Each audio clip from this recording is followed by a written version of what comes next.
Ce journal vous est offert par CET Congo, Société d'ingénierie civile.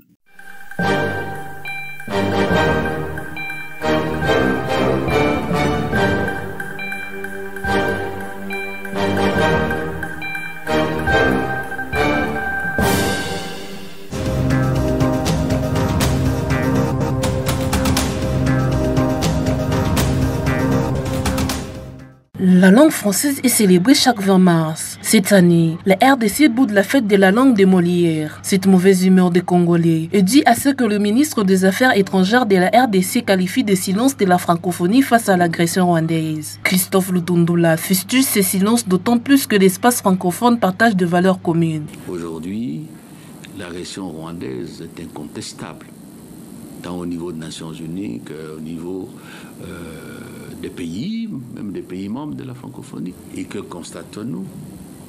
La francophonie institutionnelle, l'OIF, est silencieuse, indifférente, comme si de rien n'était. Alors que nous avons des valeurs communes, dont l'OIF a la charge d'assurer la promotion et le rayonnement. Est-ce que c'est normal que nous puissions nous célébrer? Célébrer, je le répète, c'est fêter. Et voilà pourquoi on a dit on ne célèbre pas. Selon les porte-paroles du gouvernement, le pays évalue les bénéfices qu'il tire de sa présence dans la francophonie. Mouyaya indique que la sortie de cette structure est une option possible.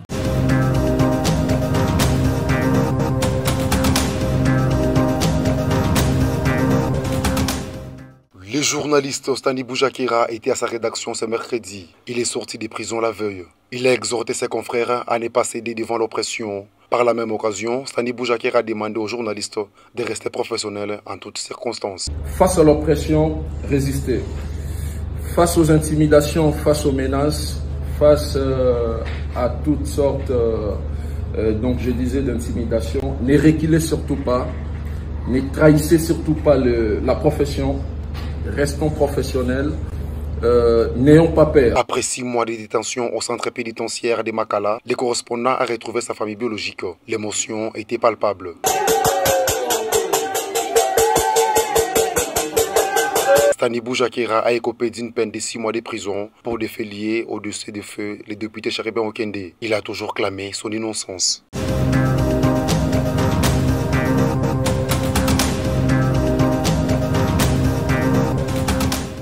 Toujours pas de pluies conséquentes dans la province du Haut-Katanga. Une sécheresse sévit depuis le mois de février. L'impact de cette carence de précipitations est visible sur les cultures. Dans les champs expérimentaux de l'université de Lubumbashi, le plante de maïs dépérisse. L'assistante Francine Kabwe n'a plus d'espoir pour une bonne récolte. Nous n'avons pas de pluie dans la zone sud. Et malheureusement, ça correspond à la période où le maïs, pour certains, ça fleurit et pour les autres, c'est des épis qui se forment. Et cette période, normalement, doit correspondre au pic des précipitations. Et la grande conséquence que nous aurons, ça sera la baisse du rendement. Cette situation affecte une vaste zone qui va de la Zambie à l'Afrique du Sud. Nawej, hydrologue, donne une explication à ces phénomènes. Le phénomène qui pouvait être à la base de ces absences de précipitations, c'est pratiquement le phénomène El Niño, qui est un phénomène qui s'observe pendant 5 ans, qui est caractérisé par l'élévation des températures des eaux des océans et que ceci favoriserait beaucoup de perturbations climatiques dans la région du Sud, parce que ça part du Pacifique jusque dans la partie de l'Afrique australe. Plusieurs provinces de la RDC connaissent également cette sécheresse.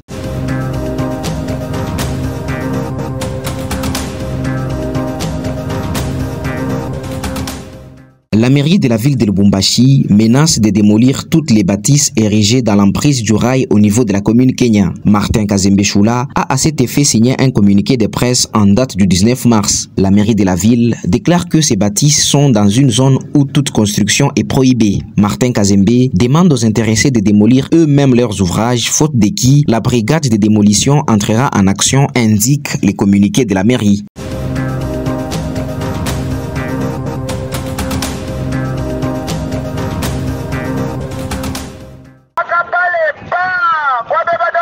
Les L'invention des rats et des souris dans les maisons de Lubumbashi est évidente. Pour s'en prémunir ou s'en débarrasser, le louchoir recourt aux pièges et surtout aux poisons. L'utilisation de ces dernières techniques n'est pas sans danger, surtout pour les enfants. Les pharmaciens Kachala lancent un appel à la prudence dans l'utilisation des poisons pour rats. D'abord chez les petits enfants qui ne savent rien du tout de ce que c'est le piège. Parce qu'une grande personne sait déjà que là on a piégé les rats, je ne peux pas les toucher là-bas. C'est un grand problème qui se pose.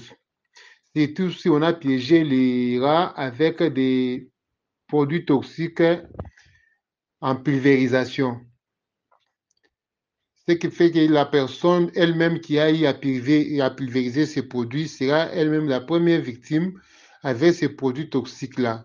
La ville de Lubumbashi ne pratique pas la dératisation, ce qui fait que ces petites bêtes pullulent dans la cité.